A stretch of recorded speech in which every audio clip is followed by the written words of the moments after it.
Hi everyone, welcome to Simplified by Cowrywise, where we simplify complex money topics.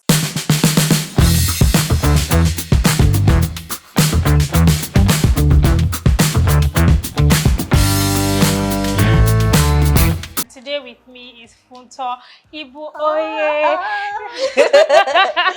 She's a teacher, author, purpose coach, business owner. And today she'll be sharing with us, how she grew her business, things that we can learn from her, and, just how to grow a business in the Nigerian climate, right? All right, so can we get to know you? Alright, so my name is Funto Ibuoye. As you all know, I'm the creative director of 528 Interiors.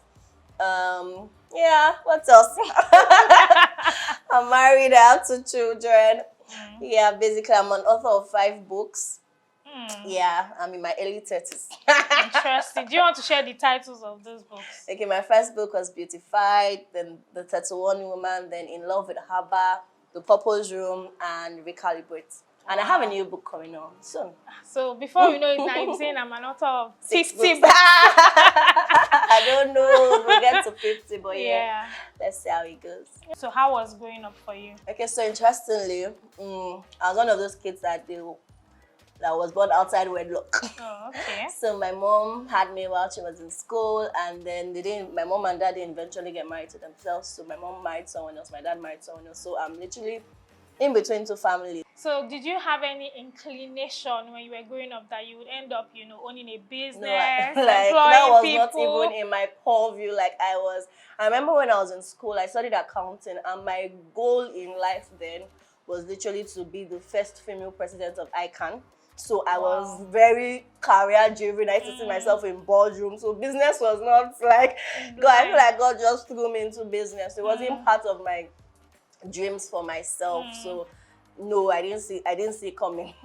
Interesting. So when you had a 9 to 5, how was that? Did you enjoy your job? Oh yes, I remember my very first job was after NYC. It was a contract job with Unilever. Then I left Unilever and got a job with an IT firm as the financial accountant. So here I was 21, 22, and I was a financial accountant. I had a car and a driver to my department. Then after about 2 years, I just really felt strongly that, my life has to be more than this. Going to work every morning and, just typing millions in that I cannot see my accounts. I'm just like, my life has to be more than this accounting job. So I just knew strongly that I had to resign. I didn't even know what I was going to do next. And it was about that time that I wrote my first book. And interestingly, to publish my first book, I actually went to meet my boss. My boss gave me a staff loan. Wow, that means you were a good staff. To publish my first book, and it was $1 million. My first book was about 1.2 million, and my boss gave me like 1 million to do the book. And the following week after I launched the book, I had the guts to go and meet him to say I think that I wanted to resign. It was unbelievable. Even me, I didn't know what exactly I was doing, but I just knew that I had to leave. So I resigned, and I actually even had to lie to my mom that I was on leave because it did not make sense. What are you resigning for? So anyway, thankfully within my 2 weeks of fake leave, I got an email on LinkedIn from someone who had recommended me to a role as the PA to the CEO of an interior design firm. And they had sent me a mail to come for an interview. So I went for the interview, and that was my very first experience with interior design. Wow. I did the interview, I got the job, and that was my next job. So I stayed on the job for 3 months, and then after that, I joined L'Oreal. L'Oreal is a multinational beauty company, and I was there for about 2 years until they had to shut down operations in Nigeria. So by that time, I'd already married. I was already pregnant with my first child, So that's my work life. Interesting.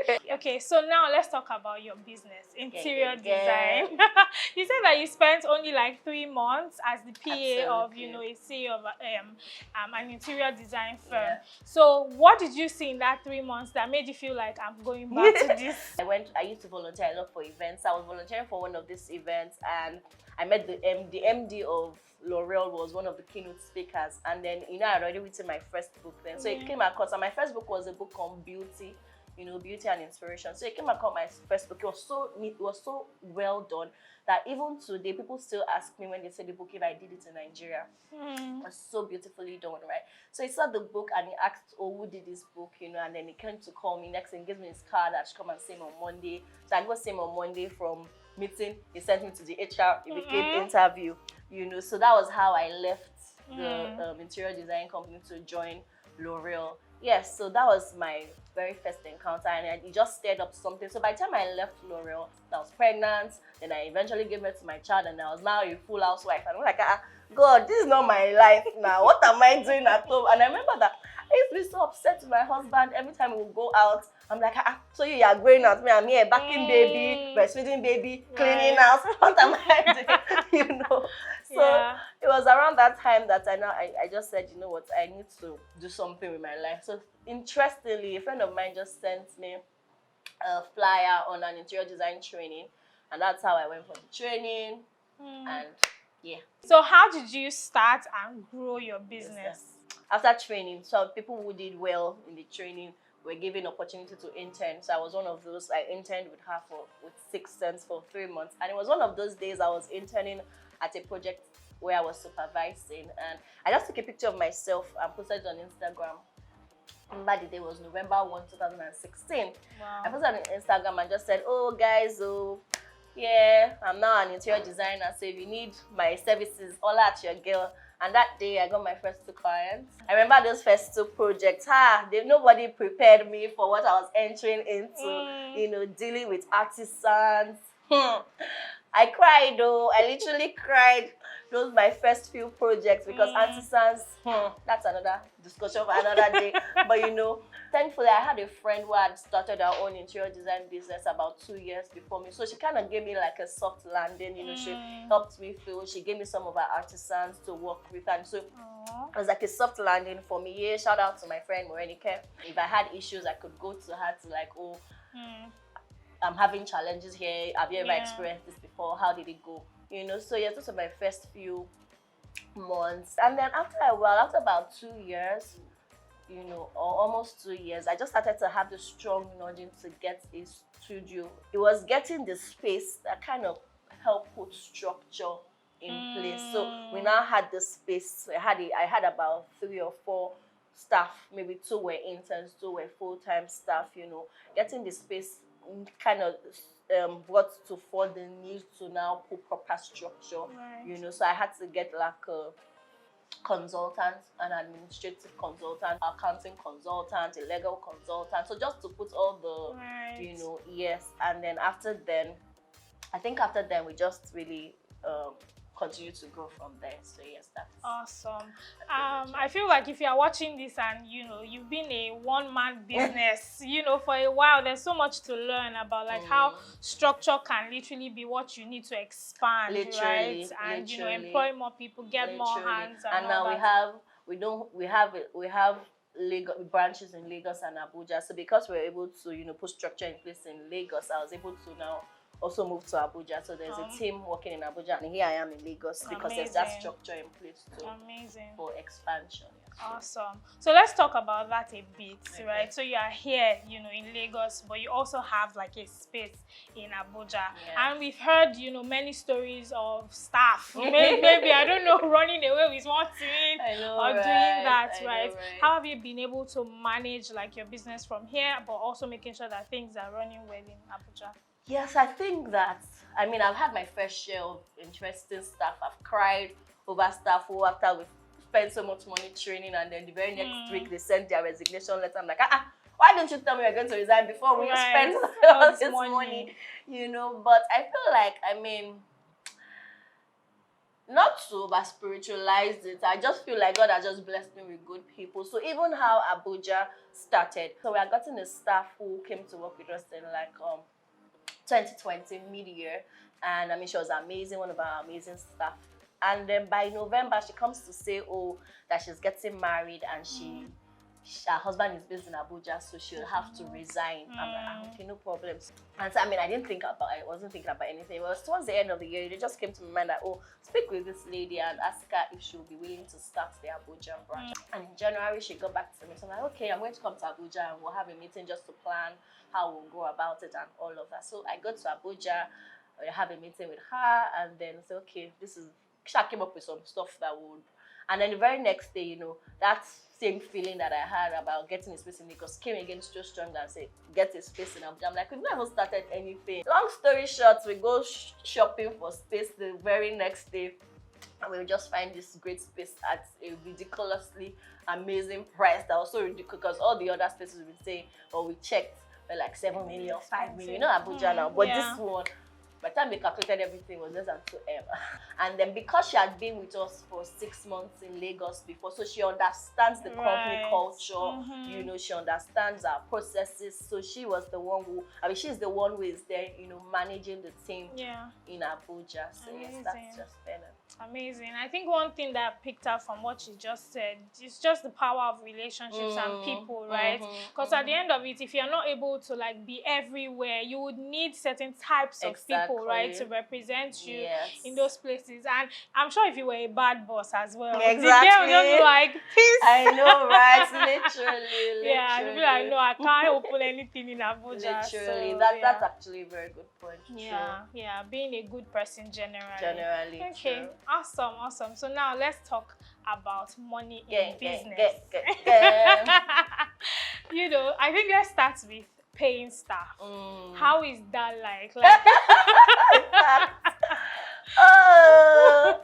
In fact, like I said earlier, if anybody had told me I'll be in business today, it wasn't my dream. But I mean, starting from having interns where I was just paying maybe like 30, 50K to now paying salaries in almost 2 million monthly, I'm like, I think it's just been a journey of, like I said, putting structure in place, right? And being able to, of course, separate your own personal money from the business. So now, interestingly, I read accounting in school. I'm a chartered accountant, but anything accounting has removed from my head. So I currently have 2 accountants, working with us. I think that that structure in place has kind of helped to, Amazing. take care of that. So before you even had the structure, when it was like you and just interns, how were you, because you talked about the importance of, separating your business funds from your personal funds. How were you able to do that? To be honest, it wasn't easy. It wasn't easy to separate, and that was why I knew that I needed someone to come and help with that. It wasn't really easy. Initially, I got an SME, a company that does accounting for SMEs, but it wasn't working for me because I still had to be putting the data myself, doing, and then they'll just consolidate. But I didn't want to be thinking about it at all. Exactly. I didn't want. So it's another thing that's important for, I'll say, that is important for business owners to know your strengths, and your weakness. You can always get someone to handle the part that you're not so strong in, right? So it's just interesting that I'm a chartered accountant and like everything in accounting has just disappeared from my brain. So I just knew that I needed to get someone immediately to handle that part, and I mean that has been amazing for me. Amazing. Yes. That's another lesson. Like everything you say, I keep picking something, right? So if you are building a business and you want it to actually grow, like employ for your weaknesses, right? Yes. If you know that you cannot handle money, everything is just going to be together, your personal funds, your business. Like make sure you employ someone that can, set that in place. How did you fund, like when you started, how did you fund the business? So I think the kind of business that I'm in is very peculiar. I didn't need to get capital to start. I had clients and they wanted to do their space, so they paid money for me to do their space, and then I used their money to do their space, right? So, but I mean, as we continue to grow, and especially when it was time for expanding, to get a space, to put structure in place, we need to get funds. So I think what has helped me is majorly debt financing. So there's this company that gives loans to female-owned businesses at interesting rates. You know, so I used that when we're expanding, and it was just really helpful. Yes, I feel like a lot of women, especially, are kind of scared to take loans. Yeah. Especially when they want to expand. I don't know why they are scared, but yes, that was really one of the major factors that kind of helped to when we're expanding. Right. I think, yeah, loans, I understand how scary it can be to take a loan, but I think one thing we also say is, you know, sometimes understanding what bad debt is and what good debt is. If you trust yourself, trust the process, trust the structures you've put in place, and you know that you can definitely pay back, right? Not the one that you take money and nobody knows where you are after 6 months. So, okay, awesome. All right, so let's go back a bit to like personal finance and you and money, not your business and money now. So do you recall your first experience with money, like when you knew that this thing is a valuable thing? Do you remember? I remember, I think I was 5 or 6, and my dad had come home with a stash of money, and I just looked at the money. It was mint, maybe it was 20 naira, but it was plenty then, right? And I just looked at it and I just said, this is 5,000 naira.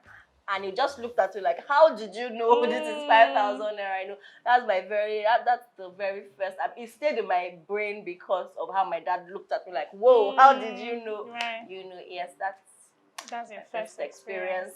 Do you remember the very first thing you did for money? Not like proper job now. Maybe you danced at home and then they gave you money. Like, what was your first way of earning money? I think it's, you know, children, and when we have parties at home and you're dancing and they'll spray you money. Yes, I think. Because then we used to have Christmas parties.